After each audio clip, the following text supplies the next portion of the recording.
Hello, you're listening to the K-12 Tech Podcast, bringing you insights into the world of education technology. Stay tuned as we discuss the past, the present, and most importantly, the future of technology in our schools. Well, Mark, thanks for joining me today. On today's podcast, we're going to be talking about student repair tech teams and managing that, and I've got an expert on. Can you introduce yourself? Sure. My name is Mark Pinkerton. I'm the technology director at Eastbrook Schools in Marion, Indiana. And I was a math teacher for a little over 10 years, moved into IT when our tech director left. We had just started a one-to-one project. And that initial one-to-one lift was with a Windows device. And as part of that process, we had out of necessity, we had to start developing a tech class just to help take care of the repairs we had. It was under a contract where we were shipping out devices, and the turnaround time was so long that we had to start trying to do some repairs in-house just to keep devices in the hands of our students. So we sort of out of necessity created that class and kept it going, and then as we moved into switching out devices to Chromebooks is when we started to reach out to vendors to see what kind of support we could get on a warranty. And that's when I met Zach, and at the time the company was a different name, but we started to talk about student repair classes that we wanted to maintain that and how that could look with a vendor-supported model. Yeah, and we've been working together for almost 6 years now, and you were the first school we did this with, where you were like, hey, we want to look at what a contract would look like to cover our devices. And ultimately you sat me down, you were like, hey, like, we've got these students here that are good, like we're already doing this, we got this program set up, like, we don't know if you can do this, can you do it? And it was literally like off the fly, like, let's figure it out. We built it out, we learned a lot along the way on what you needed and stuff, but I've always really appreciated how seriously you've taken the vocational aspect of it. And there's a lot of schools that have like kind of programs like this, but what I was kind of curious about too, you said earlier you were a math teacher and then you worked your way into being the tech director. Was it just like you knew more about technology than the English teacher, or how did that progress? How did that work? Yeah, so I'd been at a couple of schools before Eastbrook, and I would say we're like at the dawn of technology in the classroom, when I started in 2005 when I started teaching. So, I know tech was around before that, but as far as smart boards were just coming out and different, devices that kids would respond and get into the computer labs. So there was, I feel like everywhere I went, I was trying to get my hands on whatever technology the school had. And when I moved to Eastbrook, they actually were pretty limited in what they had technology-wise, as far as lots of people were still using overhead projectors and things like that. We got a couple smart boards, and what it really started out is when we went one-to-one, there was a big push from the teachers and sort of what other schools were doing at the time, which was to put integration people in place. So find teachers who knew how to use technology, but were also from the classroom perspective, and put them in places where they could lead. So I actually did not want to leave the classroom at the time, so I did I bargained for a halftime gig. So I taught 3 periods a day and then did integration the other half. And in the middle of that time, the tech director left, and that's when I got approached to move into that role. So I think some of it was knowing a little bit about how to use technology. I wouldn't say I was a tech guru, but how to use it in the classroom. And then I'd kind of been in some leadership roles at other buildings and things. So there was a focus. We had a managed service provider at the time, and we still do. So the heavy tech lifting is being done by someone else anyways, and they were looking for someone to lead technology in the district that had an educational perspective.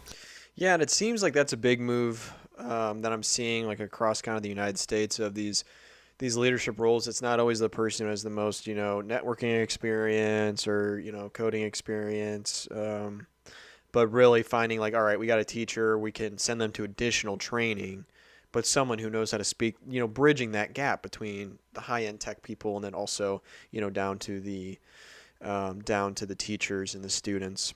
making like really good educational based decisions, not just based on convenience, but based on what's going to be the best overall for the district. I feel like give teachers voice in some of those decisions, because teachers can't attend all of those particular decisions that are being made in a district, but to know that you're viewing it not just from a technical perspective, but with that, how does this impact the classroom? How does this impact student learning, and what does it do for teachers? Is a helpful piece. So, and I think it ties into what you said about the repair class itself. Was the educational side of that was, as I mentioned before, that first time it was really just necessity. Like we would ship out 30 devices and we might not see them for 6 weeks. Yeah. And it was something simple that we could fix in house, but we only had one IT guy, and he couldn't possibly do all those repairs. So we started training students that were TAs essentially, and then we got further down the process and was like, we could make this a class. We could get credit. Kids could learn skills. And so not only does it benefit us, but it gave us this great workplace environment. And we have I suppose her technical term is secretary, help desk secretary, but she does all sorts of tasks for us, and that's Jamie. And she takes that part of it very serious. The kids, she works with them on a workplace environment. What does it mean how do you answer a phone? How do you go into a classroom? How do you respond to someone? So yeah, they can tear apart a Chromebook much better than I can and replace parts, but she's also focusing on that workplace skill, because when they enter the workforce, it's going to be something else that they could tear apart and fix. That's always going to change, but that human interaction and communication piece is going to be there no matter what. Yeah, that's a good point. And I was just on a call with, I don't know, there's probably 10 directors on the last call I was just on, and I talked a little bit about repair class support. And when we first started this with you guys, it went so well. It was like, oh yeah, any school can do this. Every school's got the ability. And then as we launched into probably 15 schools, and some were more successful, some were less successful. And what we noticed is the schools where it was successful is they had somebody that cared about the program and was there all day, every day. What we saw is the programs that didn't perform very well were the ones where it was probably maybe sometimes the tech director would be in there an hour or two a day, and then the students were kind of left to their own devices. And you got high school kids, some are really good, but ultimately if they have the ability to goof around, that's what they're going to do. So, I can't speak high enough about, a higher level of just leadership than Jamie has with that class. And, she's like great with the kids, but she also can drop the hammer if they're messing around or they're not getting stuff done. And it's been a pleasure to work with her. And that's something I want to come out of this call is this is going to be made successful by the school. The way we've kind of supported you guys is we're on site once or twice a month all day to train students on kind of some of the harder, we call them tier 2, tier 3 repairs. But ultimately, that's not enough oversight. Now, schools can say, hey, like, we want you to be here every day. We can support with full-time technicians, but ultimately that's just a whole nother like add-on SKU for us with a school. But most schools are like, hey, I want to use our current class structure and everything to do that. And really, I can't say enough. If you don't have somebody that's passionate about it and overseeing it all day, it's going to be really difficult for it to be successful. And, kind of what I wanted to hear from you on that is, starting out, you've got the curriculum, you've got the class. Could you talk through a little bit of maybe some of the challenges with that, and then kind of how you adapted over the years of like, maybe if we did have students, like not disciplinary actions per se, but I know that you're pretty selective on what students you allow into the program. And if you could elaborate a little bit on that.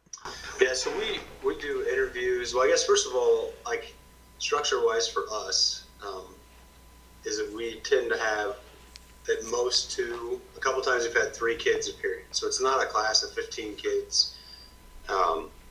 We have kids all day long. We usually try to avoid lunchtime just to free us up in that regard. But we've got, like I said, no more than 2 kids at a time, which helps. And then we do an interview process. Like we just finished up a couple interviews for next school year. And the biggest thing that we look for is trustworthiness. And that's actually what we ask the most. We actually reach out to teachers, which probably tells us more than the interview itself. And Jamie always, her example always is, could I trust this kid to carry my purse across the building and know that nothing's going to happen to it? And so that tells us a couple things. One, that um, being in the environment that they're in, they hear all kinds of stuff. People walk in and describe their problem. They open up a student device and they might see something they're not supposed to see. And we have to trust that they're going to be able to interact in those environments and not carry that outside of technology. So we have to trust that there's not going to be an issue there. And I think of the 6 years we've done it, we've had one kid that we had a problem with more than once, and we had to ask him to leave. But it's not been a major issue for us. So actual technical ability, we don't necessarily search for that. Grade wise, I would say we're all over the map in the sense that, we have some kids who are honor roll straight A students, and then we got a handful of kids that school isn't their most favorite thing, and in fact probably the best part of their day is coming to technology, because that's where they get to kind of freelance a little bit and take a break from the day.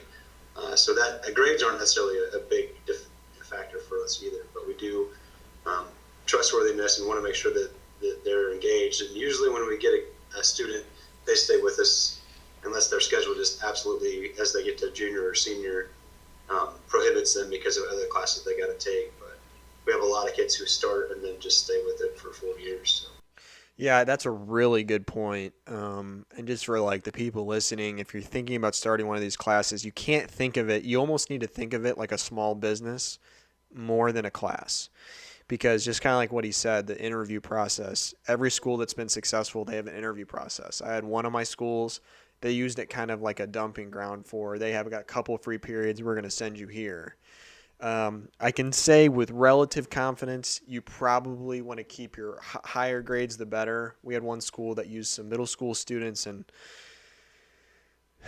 parts would go missing, all sorts of different things. So there's a maturity factor there. And just another thing you said I want to harp on too is grades really don't matter. I remember going through school myself. I'm a very mechanically minded person. I grew up I worked on my cars, four-wheelers and stuff like that. And I really struggled in school. I got okay grades in high school and stuff, but no one would call me an elite student. But if there was something like this that existed, I feel like that would have been kind of like a safe harbor for me of being able to, not feel like that's the only way you're graded on is your capabilities in the classroom, but ultimately, that technology, hands-on experience and knowledge has value as well, which I really like, and it honestly is a really big passion of mine, is vocational skills in general. The kids do get to do that, and as our partnership with you guys, their exposure goes beyond Chromebooks. We've had a couple different people work with our kids, but whether it's bringing in an Xbox or a PlayStation or a Raspberry Pi, phones, MacBook, they get to tear down some of these things that they otherwise wouldn't have a chance to. And the biggest thing that we've seen from that isn't so much that kids are not experts on tearing apart a screen, but then the next thing we know, kids are like, hey, could I use some tools today and tear apart my uncle's phone? I'm going to try to replace the battery of the screen, and stuff that they may not have had the confidence to even try before. Now it's they've seen it done, they got a chance to do it once, and now they're moving on. And so we had one year we gave toolkits to the kids, and we had a couple kids reply to us a year later. Oh, now they've got their own little small, and a full-fledged business, but yeah, they've replaced multiple, help people out, friends out, family out. So it's really a vocational piece that they can take with them. Yeah, I love that. And, I was curious, and you might not know off the top of your head, if you're staying in contact with some of these students, do you have any success stories of kids going into the tech world after they've been through this class? I know it's still newer, last 6 years or so, but I was kind of curious, have you seen any sort of specific trajectory that they've been more prepared for because of this? Yeah, I wouldn't say we have any good data on that. I know we have, one kid who went to be an electrical engineer. We have one student who's working for the Department of Defense, I believe. Oh my gosh. He's doing some really cool stuff. So I don't know that this class led them in that direction, but kids do tell us that they're interested in pursuing down the road a technical aspect. We actually have one student right now who's trying to decide if they want to come back as a junior, and one of the things that he's trying to convince his parents of is that he really doesn't want to do something technical after school, whether he goes to get a degree or not. So he thinks this class will continue to prepare him for that future. Yeah, I mean, we hired a couple when our main office was still in Muncie. We hired a couple of the Eastbrook students to help us over the summer, and that is ultimately the goal as we expand. And unfortunately, there's some schools that are just not close enough for it to make sense for them to drive an hour to the warehouse. But it was great because they had that basic level knowledge. They knew how to work in an environment. They're not so green compared to some other students. And Mike Hotsedler. Do you know Mike at all? Not yet. We're going to meet him here, I think, next week. Yeah. So Mike came from Beech Grove Schools through the repair class support program. And then I hired him. He went to Ball State. I hired him in my stores, my repair stores. And then now he's like full time. And his dream has been to run the repair class support program. Unbelievable employee. Awesome. Love him. Yeah, he's going to do unbelievably well by you guys. And it's good for Nick. He's moving up into a management position. It makes a lot of sense for him and his career. And our goal, Mike seems like he's going to be there to stay. And really, really kind of excited but that's kind of like the stories I'm looking for. And like I kind of live off of is like students went through this program, ran by you or Jamie, and they're better for it. That's what we're in. That's ultimately why we're doing all this in the long run, and that's what I love so much. Outside of that, repair class support and stuff. I remembered you kind of talking about it's not even just the break fix side. Didn't you have like a little like team of students that would actually go to classrooms and help troubleshoot some issues at one point? Yeah, so we don't have anything official, and some of that changes based on the kids we have, but we definitely utilize the kids to help us go take care of small issues in the classroom, whether that's a projector I can't display or something's wrong and I can't they go out and help subs get going in the morning, and some of that also changes by the amount of repairs we have. So the last 2 years, being in the fourth year of the device, and then this year the wild card year, we have a lot of devices to repair. So I would anticipate next year when we don't have as many repairs to do, that we'll find other things for kids to do and maybe fall back into that a little bit. But we've done some training with them each year where our on-site tech will show kids like how to make cables, and not that we're asking them to go out and make Ethernet cables for us, but we teach them how to make cables. We'll take them down to our cafeteria where we've got a mounted projector and a screen, and just walk them through like, all right, let's connect a Chromebook, let's connect a phone, let's connect a MacBook, let's connect a Windows device. If you want to run into this problem, how do you troubleshoot? So they go through that process to try to help learn some of those things, and we do utilize them with staff when we can. Yeah, and that's kind of one thing I want to talk to specifically. I've talked to a couple of tech directors and stuff where they're like, I don't even know, this seems like a lot of work to get started. And I don't think it's fear of they're lazy. I think it's more fear of they don't want to start something and not see it through all the way, or maybe they don't think they have the right tools to be able to do it properly. But I think ultimately what I've seen from these schools that have said, you know what, this is going to be our priority, it's drastically taken off a lot of work and stress off of those people after the first year or two when they have the program up and running. And that's what I love is like how many times you get a call like, hey, like my projector doesn't work. Like, really simple issues where you would have to, in the middle of your day, go and do a quick 15-minute, 30-minute. When you can send a student, you've just saved that time.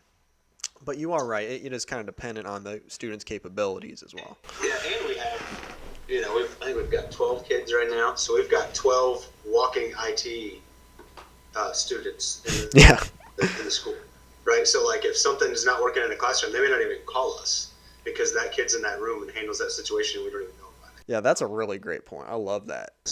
And as far as your comment about, so like this time around, of course, as you know, we still haven't gotten our new devices, but we had gone through this 4-year contract with you guys, and as we were putting the pieces together for this next cycle, I had to present to my superintendent, to the board, about costs and what it looks like.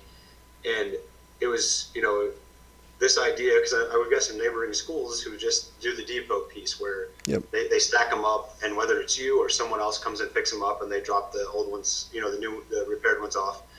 And the cost, it's not like this is a huge cost saving piece, but as we presented it was, if we're going to spend money and invest it to maintain and repair these devices, we might as well invest in our kids at the same time. Yeah. So it's like whether it's X number of dollars to do this, and it's X number of dollars plus 10% if we go this route. Well, regardless, unless that cost is like the gap is huge, why not invest in our kids? And then we get these other returns like you're mentioning here, where kids are helping out staff. We've utilized them in the summers to help us. We've utilized them the first day before school starts when it's just staff in the building and they run around. Like there's 3 of us. And we can't possibly be in every building in every situation, and the kids are there and they just help teachers do little things. So the idea that we're not just, to us, the one-to-one project is student-based beginning to end, because they're part of how they help us pick the device. We get their input. We use those kids to demo devices when we looked at it this time around. And then they're the ones that unbox them, they label them, they tag them, they help distribute them, they help collect them, and they help repair them. Yep. And then the kids use them. So from beginning to end, the kids are a part of that process. And we love having the partnership with you guys to help us out with the parts and the pieces that we can't put together. So we still have that, investment or a layout of resources to you guys, but the kids are helping us on our, on the school side. Yeah. And I love that. I think this is like a really good like overview of what the program looks like, kind of like start to finish and the benefits of doing that. Also, some real things that you have to, I think sometimes people kind of get the stars in their eyes like, oh, this is going to look great if we can get this going. But ultimately, if you do have to have certain tools in place for it to be successful. I think that's important. Well, thanks so much for being on this episode. I love your expertise, and I love working with your guys' school, and I really appreciate your time. Thank you. Yep, you're welcome. Thank you.